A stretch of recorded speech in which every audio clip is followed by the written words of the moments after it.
Do you think this Soviet cargo ship with 2 machine guns can survive the Bf-109 fighter plane's attack? Probably.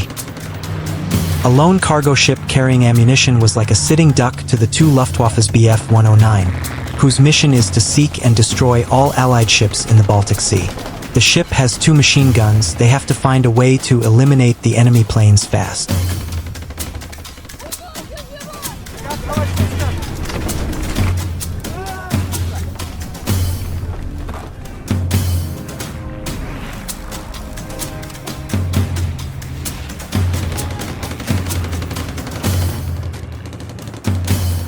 Their coordination successfully eliminate 1 enemy plane, but they made a terrible mistake.